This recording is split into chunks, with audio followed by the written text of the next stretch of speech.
والله الذي لا إله إلا هو.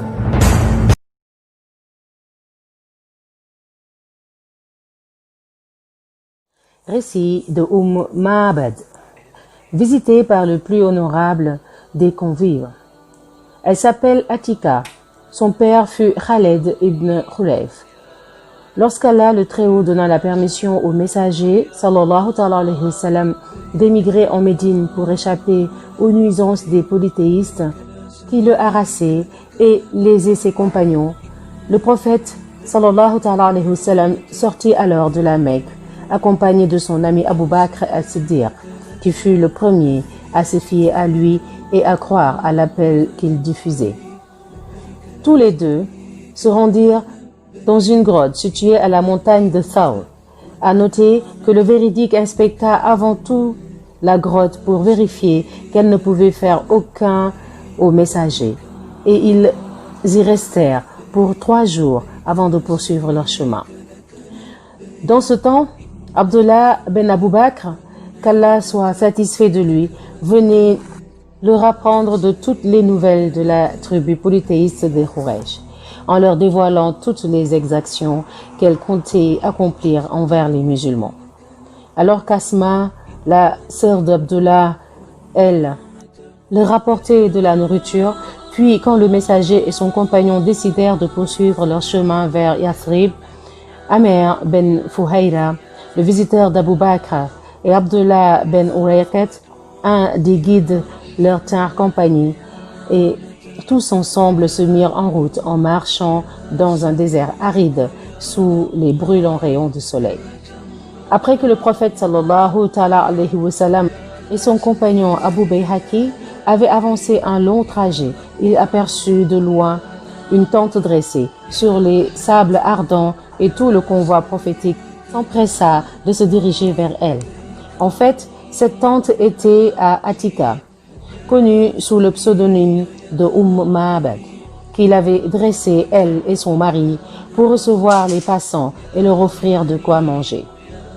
El-Buhayki, qu'Allah lui fasse miséricorde, raconte que lorsque le messager d'Allah, sallallahu alayhi wa sallam, quitta la Mecque pour se rendre en Médine, en compagnie d'Abu Bakr, de Amr ben Fuhayra, le visiteur du véridique, et de leur guide, Abdullah ben Urayqat, ils passèrent par la tente Ma'bad, Atika ben Khalid el-Haziyya.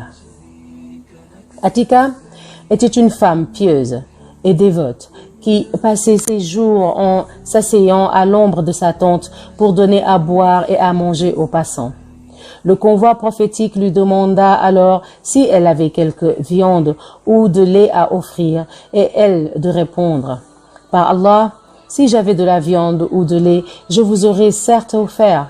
Or, le messager, sallallahu alayhi wa sallam, qui s'aperçut qu'elle avait une brebis tout près de la tente, lui demanda: et cette brebis, Ma'bad?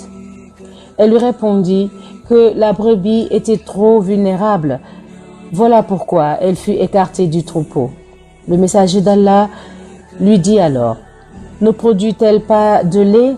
Atika répondit au messager que la brebis ne pouvait donner de lait. Autant elle était faible. Puis quand le messager lui demanda s'il pouvait bien traire la bête, elle lui dit: si elle te donne du lait, pourquoi pas? Dans un autre récit, on cite que Atika dit au prophète sallallahu alayhi wa sallam: par mon père et ma mère, si tu trouves qu'elle est bonne à traire, n'hésite pas à la traire. La bénédiction de l'élu, sur lui le salut latin. Ensuite, le messager d'Allah, sallallahu alayhi wa sallam, porta, invoqua le nom d'Allah, puis se mit à la traire. Et on raconte dans un autre récit qu'il réussit à remplir une grande bouteille de lait. Il donna à boire à Ma'bad, puis à ses compagnons qui en burent 2 fois, et quand leur soif fut étanchée, vint le tour du messager, en dernier qui but après avoir déclaré « Celui qui donne à boire à ces gens sera le dernier à boire ». Par la suite, il se mit à traire la bête pour la seconde fois et donna le lait produit à Atika en lui disant « Donne à boire à Abu Ma'bad quand il sera là ». Puis, quand le convoi prophétique quitta la tente de la pieuse femme pour poursuivre son chemin, Abu Ma'bad retourna chez sa femme, en traînant avec lui des brebis tout vulnérables et bonnes à rien. Quand il vit le lait, il s'exclama et demanda à sa femme d'où est-ce que ce lait était provenu, tant que la brebis est chétive et improductive. Il lui répondit alors, par Allah, un homme béni passa par nous. Et elle se mit à raconter à son mari comment ce prophète avait réussi à traire la brebis et à obtenir du lait. Ensuite, Abu Ma'bad lui demanda de le lui décrire. Une description précise du prophète, sallallahu alayhi wa sallam. Ma'bad décrit alors le messager de la sorte. Je vis un bel homme, charmant aux traits admirables. Il avait un corps élancé, ni gros ni maigre. Il n'était pas chauve. Il avait des yeux assez noirs et pénétrants, si bien qu'on dirait qu'ils étaient dessinés par du khol avec de gros sourcils. Il avait une voix rauque et magnifique. Il avait un long cou et une barbe assez touffue.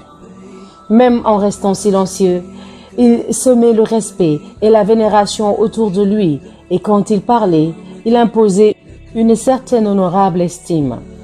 Il était un homme éloquent, qui gardait le silence quand il le fallait et parlait quand besoin était. Il n'était ni bavard ni taciturne. Il attirait les gens de loin et de près, n'était ni de grande taille ni de taille minime. Il était toujours entouré de ses nobles compagnons qui lui prêtaient oreille quand il avait quelque chose à dire et qui tâchaient d'exécuter ses ordres quand il les ordonnait à réaliser quoi que ce soit. Il n'avait ni l'air maussade ni renfrogné. Il ne blâmait guère les autres ni les accusait de menteurs. À entendre sa femme décrire l'homme de la bénédiction de la sorte, Abu Ma'bad lui dit « Mais c'est lui l'homme issu de Quraysh qui est poursuivi. Je jure par Allah que si je tombe sur lui, je serai certes un de ses partisans. » L'émigration de Ma'bad à Médine et sa soumission à l'islam. Par la suite, Ma'bad émigra avec son mari en Médine et tous les deux prêtèrent serment d'allégeance au prophète sallallahu alayhi wa sallam après s'être soumis à l'islam. En réalité, Ma'bad avait si bien décrit le messager qu'Allah bénisse et le salue, qu'elle avait été de loin la meilleure de tous ceux qui avaient essayé de faire son portrait. Lorsqu'on lui demanda quel fut le secret d'une telle excellente description, elle dit « Ne savez-vous donc pas que l'œil de la femme transperce les autres beaucoup plus que celle d'un homme ?» Ce que plus étonnant est, c'est que Ma'bad avait fait cette admirable et méticuleuse description du prophète sallallahu alayhi wa sallam après l'avoir vu pour une seule fois et ce après que son mari lui avait demandé de lui décrire quand il revint à la tente et que le convoi prophétique était parti. On suppose que cette merveilleuse et exacte description n'est qu'une autre grâce de la part du messager sallallahu alayhi wa sallam qu'Allah avait octroyé à Ma'bad.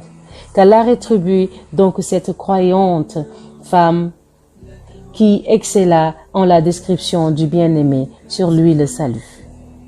À ce propos, on cite qu'on demanda un jour à Ali qu'Allah l'honore, qui fut le prince de l'éloquence, qui fut celui qui avait brillamment décrit le messager d'Allah, et Ali de répondre. La plus belle description fut celle rendue par Ma'bad, el-Khuzayya. Et quand on lui demanda pourquoi personne n'avait aussi bien décrit le prophète, Ali répondit avec perspicacité en disant « Car les femmes font une description émotive, pénétrante et délicate. » Sa protection du messager d'Allah et de sa religion.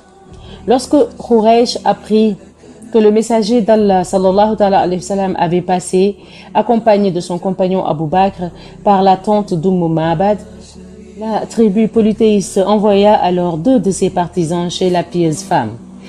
Atika fut surprise de leur prompte visite et devina, rien qu'en lisant leurs yeux, qu'ils voulaient nuire au messager.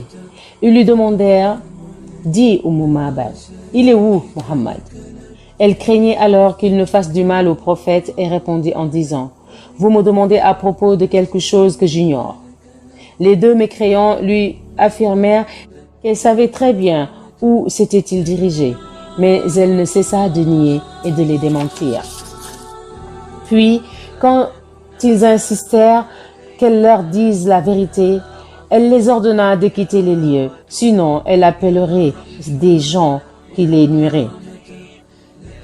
Les 2 polythéistes préfèrent alors revenir sur leurs pas, car ils savaient Ma'bad était une femme que tous les gens aimaient et qu'il suffisait qu'elle leur demandât secours pour qu'ils viennent la sauver et abattre ceux qui la nuisent. À vrai dire, Ma'bad, qui avait bu, elle et son mari, du lait béni que le prophète sallallahu alayhi wa sallam leur avait produit de ses propres saintes mains, n'avait pas réalisé que ce lait portait en lui la lumière de la foi qui avait coulé dans ses veines à jamais. Le couple s'était alors soumis à l'islam et avait suivi pieusement les dogmes de la religion. Que grand bien fasse cette bénédiction du messager d'Allah qui aux habitants de la tente, et que le Seigneur fasse miséricorde à Ma'bad et à son mari, et qu'il les rétribue d'une manière équitable comme il a l'habitude de faire avec les dévots. Le récit de Ruman, épouse d'Abu Bakr as-Siddiq. Sa descendance et ses maris. Elle s'appelle Zainab ou encore Dad, mais elle fut connue sous le pseudonyme Ruman. Son père était Amar ben Ouaima. Ruman s'était marié au temps de l'ignorance à El-Harith bin Sukhbara el-Azadi, lui qui avait une position prépondérante entre ses gens. Elle avait engendré, suite à ce mariage, un fils nommé El-Tufail ben El-Harith, et toute sa famille était établie à Sadat, dans la péninsule arabique.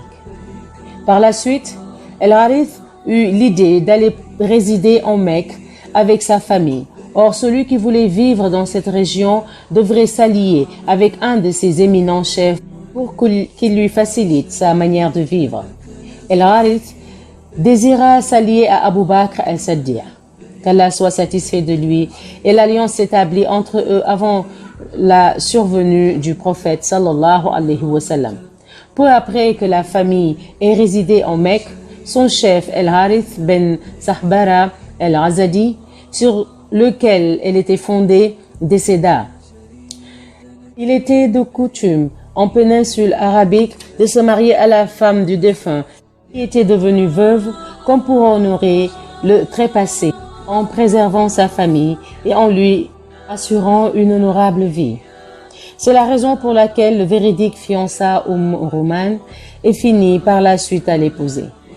Cette dernière engendra d'Abu Bakr un fils nommé Abdul Rahman et une fille nommée Aïcha, qui devient la mère des croyants ultérieurement. Sa soumission à l'islam. Ruman et son fils vécurent dans la demeure d'Abu Bakr as-Siddiq, dans une atmosphère de bonheur et de générosité, jusqu'au jour où la lumière de l'islam pénétra dans leur cœur, lorsque Abu Bakr était venu raconter à sa femme à propos de la nouvelle religion qu'est l'islam. Le véridique vint révéler à sa femme qu'il devait aider le messager d'Allah sallallahu alayhi wa sallam en vue de diffuser son appel religieux. En effet, Abu Bakr, qu'Allah soit satisfait de lui, apprit aux gens les dogmes de la nouvelle religion, et il ne tarda pas à réaliser qu'il devrait plutôt commencer par illuminer les esprits de ses proches et des membres de sa famille. En effet, dès qu'il avait appelé sa femme, Ruman, à se soumettre à l'islam, celle-ci professa la religion, bien que son mari lui avait demandé de garder l'affaire secrète jusqu'à ce que la volonté du Seigneur de l'univers se fasse. Abu Bakr dévoila au messager, sallallahu ta'ala alayhi wa sallam, que sa femme s'était soumise à l'islam et le prophète en fut vraiment ravi. Il se mit alors à rendre des visites de plus en plus fréquentes à la demeure du véridique, vu qu'elle était la maison la plus sécuritaire dans le temps, et ce, à part que le messager, sallallahu ta'ala alayhi wa sallam, fut accueilli de la manière on ne peut plus généreuse par le couple clément. La demeure d'Umm Rouman fut la première maison dans laquelle les paroles d'Allah étaient récitées et où l'étendard de l'islam fut dressé. Mieux encore, cette demeure était devenue une vraie école qui diffusa la lumière de la nouvelle religion. Une double responsabilité. Umm Rouman aidait et supportait son mari qui lui offrait à son tour beaucoup d'amour et d'affection. Mais qui donc pouvait être plus heureux que ce couple qui accueillait chez lui le prophète, sallallahu ta'ala alayhi wa sallam, plein de gloire et d'inspiration? En effet, jamais Umm Rouman ne s'était-elle dispensée de fournir tout effort possible et de dépenser tout bien nécessaire pour élever les paroles d'Allah. Elle a incité son mari à acheter les vénérables esclaves de la tribu de Quraysh pour les débarrasser de la souffrance qu'ils devaient subir, vu qu'il avait professé la religion de l'islam. Umm Rouman exhortait par la suite son mari à affranchir ses savants et à leur accorder leur liberté. Combien était heureux le véridique par tous les encouragements de sa femme qui n'aspirait en fait qu'à prévaloir les paroles divines. Umm Rouman était à vrai dire consciente que l'islam lui avait légué une double responsabilité, dans le sens où elle était devenue responsable à l'intérieur et à l'extérieur de la maison. D'une part, elle devait s'occuper de son mari et de ses enfants. Il n'est vraiment pas étrange qu'une fleur soit élevée dans sa demeure bénie, qu'est Aïcha, celle qui deviendrait la mère des croyants par la suite et qui ferait répandre son odeur exquise dans tous les coins et les recoins. D'autre part, Umm Rouman devait se mettre aux côtés du prophète, sallallahu ta'ala alayhi wa sallam, et de son mari lorsque tous les deux subissaient les malheurs issus de la part des ennemis d'Allah. Elle les rassérénait, elle les exhortait à faire face aux polythéistes qui ne cessaient plus de nuire à ceux qui avaient professé l'islam de la manière la plus pire. La parenté par alliance au prophète, sallallahu ta'ala alayhi wa sallam. Quelle immense joie enveloppa Umm Rouman lorsqu'elle apprit que le messager d'Allah, sallallahu ta'ala alayhi wa sallam, désirait devenir son gendre en épousant sa fille unique, Aïcha, qu'Allah soit satisfait d'elle. Il est indubitable qu'une grande bénédiction et un honneur incomparable touchèrent la famille d'Abu Bakr. Et quel autre honneur pouvait-il entourer cette famille mieux que celui-là? Le Seigneur de l'univers, maître des 7 cieux, désira que son bien-aimé prophète, sallallahu ta'ala alayhi wa sallam, se maria à la pieuse Aïcha, et c'est ainsi qu'il envoya son ange Gabriel. Sur lui soit le salut, pour faire part de la volonté divine au messager, sallallahu ta'ala alayhi wa sallam. Et quelle gloire, ô Umm Rouman, ô Abu Bakr, prévoyez-vous mieux que celle-ci, du fait que le Seigneur suprême vous a choisi un si honorable et incomparable gendre? Vous aviez donc raison, Umm Rouman, d'être la belle-mère la plus heureuse du monde entier, étant donné que ta fille fut l'épouse la plus enchantée et la plus fière et vénérable qui soit. Les récits révèlent que le contrat de mariage fut établi en Mecque avant l'émigration et que le prophète, sallallahu ta'ala alayhi wa sallam, avait commencé à vivre sous le même toit avec Aïcha au mois de Shawwal, après l'émigration à la Mecque. Mais comment cette bénie émigration s'était-elle effectuée et quand? L'émigration en Médine. Après qu'Allah le Très-Haut avait permis à son messager, sur lui le salut et la bénédiction, d'émigrer en Médine, ce dernier se rendit à la demeure d'Abu Bakr pour lui faire part de cela. Le véridique s'était déjà préparé et lui demanda qu'il pouvait lui tenir compagnie. Ensuite, le messager sallallahu alayhi wa sallam ordonna à Ali bin Abi Talib de se coucher à sa place au lit et se livrer tous les objets mis au dépôt chez lui aux personnes concernées, avant de le suivre jusqu'en Médine avec son épouse Saouda ben Zouma, la mère des croyants, et ses deux filles, Kalthoum et Fatima el-Zahra. Qu'Allah soit satisfait d'elle. Alors que les membres de la famille d'Abu Bakr, à savoir Rouman et Aïcha, seraient escortés par Abdullah ben Abu Bakr, qu'Allah soit satisfait de lui, l'émigration s'effectua en toute paix, suivant la volonté du Seigneur de l'univers, le Tout-Puissant et le Tout-Sage. À la Médine, le prophète sallallahu alayhi wa sallam ordonna à ses compagnons de construire la mosquée bénie et d'y annexer quelques logis qui serviraient de demeure aux mères des croyants, qu'Allah soit satisfait d'elles. Après s'être établi à la Médine, Rouman se mit à se rappeler de son premier mariage, de son déménagement en Mecque, de la mort de son premier mari, de son second mariage avec Abu Bakr. Elle se mit à réfléchir à cette volonté d'Allah qui se fit pour qu'elle soit soumise à l'islam et pour que le plus noble des messagers devienne son gendre.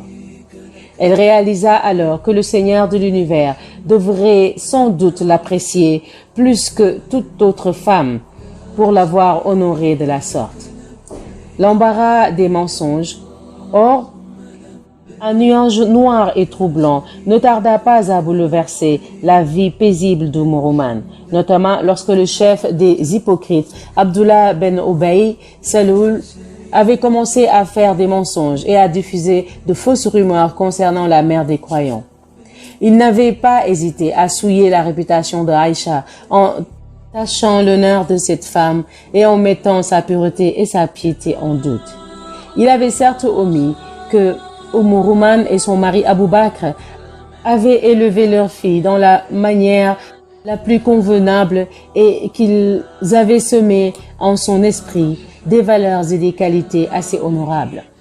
Abdullah ben Ubay Saloul avait sans doute oublié que la mère des croyants était l'élu des femmes et le modèle absolu de pureté, vu que le Seigneur l'avait choisie parmi 1000 autres femmes pour qu'elle soit l'épouse de son bien-aimé, sallallahu alayhi wa sallam. Or, cet hypocrite ne réussit pas à diffamer la réputation de la femme, surtout après l'arrivée du prophète sallallahu alayhi wa sallam, qui avait pu triompher sur les polythéistes. Malheur à toi, ô Ben Ubay, Ben Abi Saloul, toi qui as osé nuire à la pureté de la femme la plus éthérée. Que dirais-tu alors aux autres femmes croyantes?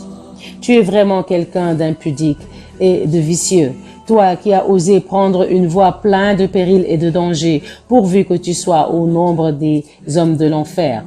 Tu mérites bien cette fin, ô toi ennemi d'Allah et de sa religion.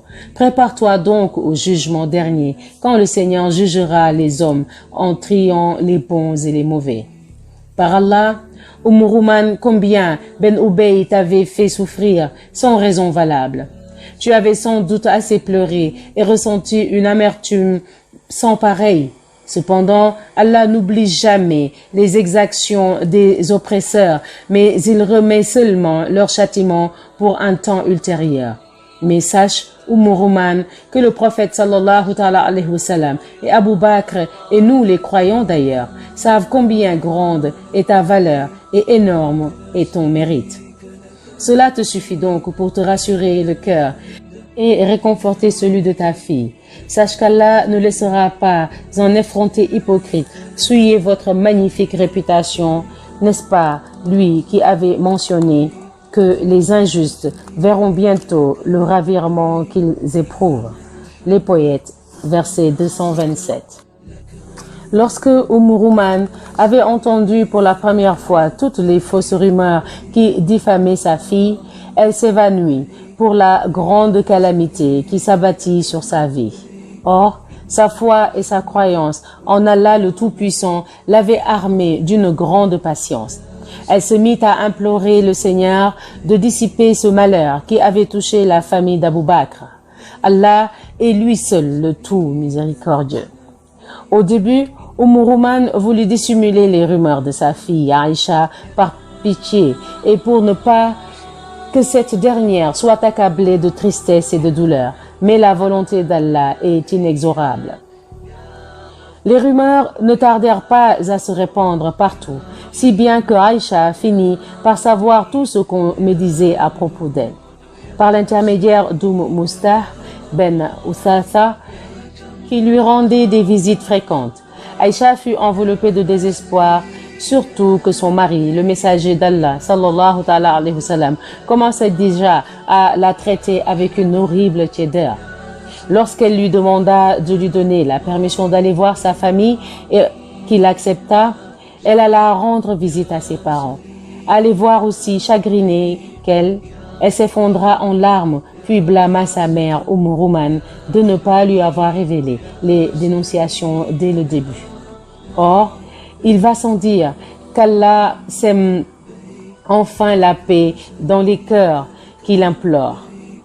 Que dire alors si la famille d'Abou Bakr, cette famille réputée pour bon dévouement et sa piété sollicite la miséricorde de son Seigneur? Lorsque Allah le Très-Haut voulut dénoncer toutes les mauvaises actions des injustes, il envoya son ange Gabriel pour innocenter Aïcha en inspirant le messager, sallallahu ta'ala alayhi wa sallam, par un éternel Coran. Allah le Très-Haut dit: ceux qui sont venus avec la calomnie sont un troupe d'entre vous. Ne pensez pas que c'est un mal pour vous, mais plutôt c'est un bien pour vous. À chacun d'eux ce qu'il s'est acquis comme péché. Celui d'entre eux qui s'est chargé de la plus grande part aura un énorme châtiment. Pourquoi, lorsque vous l'avez entendu cette calomnie, les croyants et les croyantes n'ont-ils pas en eux-mêmes conjecturé favorablement et n'ont-ils pas dit c'est une calomnie évidente? Pourquoi n'ont-ils pas répondu à l'appui de leurs accusations 4 témoins? S'ils ne produisent pas de témoins, alors ce sont eux, auprès d'Allah, les menteurs. N'eût été la grâce d'Allah sur vous et sa miséricorde ici-bas comme dans l'au-delà, un énorme châtiment vous aurait touché pour cette calomnie dans laquelle vous vous êtes lancé, quand vous colportiez la nouvelle avec vos langues et disiez de vos bouches ce dont vous n'aviez aucun savoir, et vous le comptiez comme insignifiant alors qu'auprès d'Allah, cela est énorme.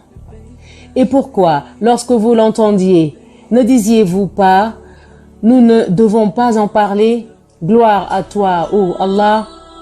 C'est une énorme calomnie. Allah vous exhorte à ne plus jamais revenir à une chose pareille si vous êtes croyant. Allah vous expose clairement les versets et Allah est omniscient et sage.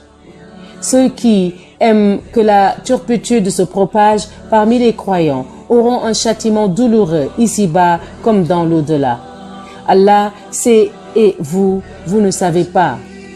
Et n'eût été la grâce d'Allah sur vous et sa miséricorde, et n'eût été qu'Allah est compatissant et miséricordieux. Sourate la Lumière, versets 11 à 20. Lorsque le messager d'Allah sallallahu ta'ala alayhi wa sallam fut inspiré de ces nobles versets, il annonça la merveilleuse nouvelle à Aïcha qui fut transportée de joie et le bonheur finit par parfumer toute la maison prophétique et les demeures des musulmans. La mort d'Rouman. Lors de l'invasion de Hunayn, il fut grand temps qu'Rouman trouva la paix éternelle et elle finit par rendre l'âme. Le prophète sallallahu alayhi wa sallam descendit dans sa tombe en implorant le Seigneur en disant: ô Seigneur, tu sais combien Rouman se conformait à tes ordres et à ceux de ton messager. Et le messager alayhi salatu wa salam déclara aussi: celui qui désire voir une des houris qui rejoindrait le paradis, qu'il contemple donc Rouman. Puis il intercéda en sa faveur auprès d'Allah pour qu'il lui accorde le pardon. Qu'Allah le Très-Haut lui soit miséricordieux et qu'il la fasse entrer dans les jardins éternels pour exprimer sa satisfaction envers elle. Les prochains récits seront de Asma bint Abu Bakr as-Siddiq, Inch'Allah.